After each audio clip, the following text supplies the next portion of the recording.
घर में दो तरह की बहू होती है, एक समझदार एक पगली।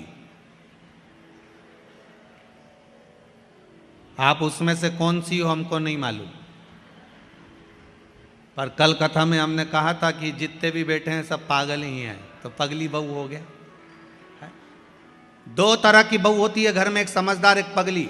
जो समझदार बहू होती है ना, घर में शादी आती है तो सारा काम वो संभालती है। मम्मी जी ने रोटी खाई कि नहीं खाई, मामा जी आया कि नहीं आया, काका जी ने भोजन करा कि नहीं करा, अभी तक फूफा जी तो आए ही नहीं। बेचारी काम में लगी रही और उधर बैंड बाजा बजता रहा, लोग माता पूजने चले गए और ये घर में ताला कुची लगाती रह गई। बेचारी काम करते करते चाबी लेके दौड़ी, फिर याद आया कि पूजन में माता जी की चुनरी तो घर में ही रह गई, फिर भागी, फिर चुनरी लेके आई। जो समझदार थी ना, इसलिए बार बार इसको जाना पड़ रहा, समझदार थी ना, इसलिए बार बार काम करना पड़ रहा। और एक घर में बहू ऐसी होती है जिसमें अकल नहीं होती है। लोग कहते हैं हमारी छोटी बहू में तो बिल्कुल अकल नहीं, ये तो पगली है। जो पगली है वो माता पूजन में सज धज के खजूर वाली चोटी बना के नाचे कूदे, एंजॉय करे।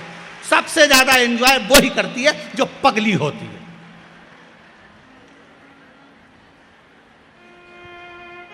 अब तुम कौन सी हो?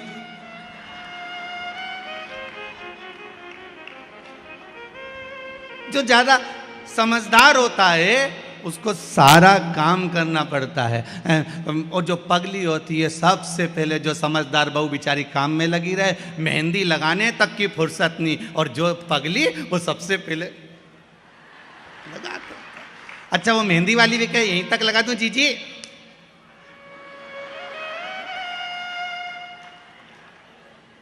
पगली।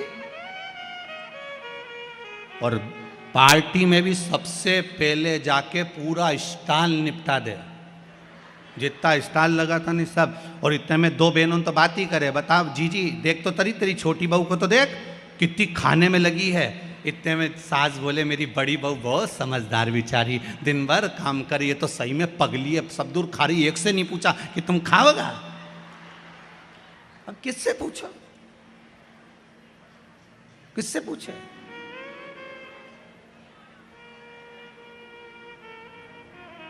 श्रीमद् भागवत कथा में लिखा है जड़ भरत का चरित्र। ऋषभ देव जी महाराज के यहाँ भरत हुए और भरत जी के जब प्राण छूट गए, फिर नाम हिरण की योनि मिली, हिरण की योनि से छूटे फिर मनुष्य की योनि मिली। श्रीमद् भागवत कहती है मनुष्य की योनि मिलने के बाद में उनका नाम पड़ गया भरत। एक बार बड़े भाई ने कहा जा खेत पे से चिड़िया उड़ाना। चिड़िया उड़ाने गया, मन में आ गया राम जी का खेत, राम जी की चिड़ैया कौन उड़ाए। तो बड़े भाई ने लात मारकर भगा दिया, ये तो पगला है, ये तो पागल है, मूर्ख है, और उसी का नाम कह दिया ये जड़ भरत है। नाम पड़ गया जड़ भरत। जड़ मतलब पागल, पागल मतलब प्रमोशन, समझदारी मतलब डिमोशन। ये समझदार है, ये पगला है। घर के लोगों ने कह दिया यह पागल है, और भरत जी महाराज पागल बनकर भगवान की भक्ति में लग गए। लोगों ने मीराबाई को पागल कहा, मीरा भई रे बावरी, बावरी मतलब पागल। लोगों ने संत तुकाराम जी को पागल कहा, संत तुकाराम।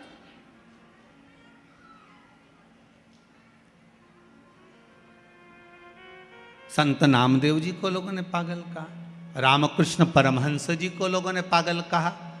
रामकृष्ण परमहंस जी तो प्रवचन देने बैठते थे, और प्रवचन देते देते रामकृष्ण परमहंस जी प्रवचन देते याद आ जाती थी कि भजिया खाने जाना है, तो हजारों पब्लिक को छोड़कर घर में चले जाते और भजिया खा के आ जाते। स्वामी विवेकानंद जी ने पांव पड़कर कहा गुरुदेव इतने लोग तुम्हें सुनने के लिए बैठे हैं, भजिया तो तुम बाद में भी खा सकते थे, ऐसी क्या जरूरत थी कि कथा छोड़कर तुम भजिया खाने गए।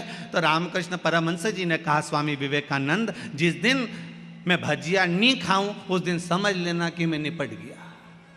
तो रामकृष्ण परमहंस जी से स्वामी विवेकानंद ने कहा आपकी भजिए में इतनी आसक्ति है, भजिया इतना पसंद है आपको?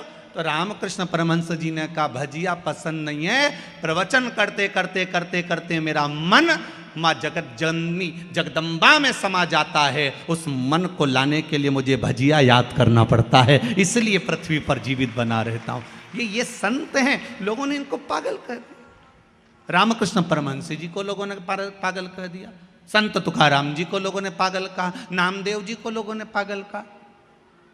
नामदेव जी के घर में लग गई आग, नामदेव जी ने दूसरा भी दरवाजा खोल दिया, अग्नि देवता से कहा इसमें भी घुस जाओ, जा आग लगा दो, कुर्सी रखी इसमें भी जला दो। गांव के लोग तो पानी डाल रहे और नामदेव जी आग लगा रहे। गांव के लोगों ने कहा नामदेव जी हमने तुम्हारे लिए गादी, 2 कम्बल, 1 तकिया बचा लिया, ठंड का समय है, रात को सोओगे कैसे? नामदेव जी ने कहा कहाँ है? तो क्या ये रिया? गांव के लोगों से लेकर नामदेव जी ने कहा लो अग्नि देवता तुम ही सो लो, और अग्नि देवता को दे दिया वो कम्बल गद्दा भी। गांव के लोगों ने कहा ये तो पगला है, बताओ इसके लिए बचा के रखा था, इसने और आग लगा दिया। गांव के सरपंच ने कहा आज रात्रि को नामदेव को कोई कम्बल मत देना, कोई गादी मत देना, इसको ठंड में कांपने दो, पड़े रहने दो इसको। नामदेव जी महाराज रात को आम के पेड़ के नीचे ठंड में कुकड़ के पड़े हुए थे। इतने में भगवान को लगा कि मेरे नामदेव ने अग्नि में भी मेरा दर्शन करा है, मेरे नामदेव ने अग्नि में भी मुझे देखा है। तो तुरंत मेरे नारायण रात्रि को आए, नामदेव को गादी तकिया लगाकर मखवल के गादी पर तकिए पे सुलाकर चले गए और पूरे सुंदर झोपड़े का निर्माण कर दिया, सुंदर भवन का निर्माण कर दिया, बहुत सुंदर भवन का निर्माण करा। रात्रि के बाद में सुबह सुबह गांव के लोगों ने विचार करा जरा चल के देखते हैं कि नामदेव की हालत क्या है, जिंदा है कि मर गया। जाके देखा तो नामदेव तो मखवल के गादी तकिया पे सो रहा है। सुंदर झोपड़ी बनी, इतनी सुंदर कि किसी ने देखी नहीं थी, इतनी सुंदर बनी। सारे गांव के लोगों ने कहा नामदेव जी तुम्हारी ये झोपड़ी किसने बनाई? नामदेव जी बोले पता नहीं, परंतु हमारा कोई रिश्तेदार आया होगा।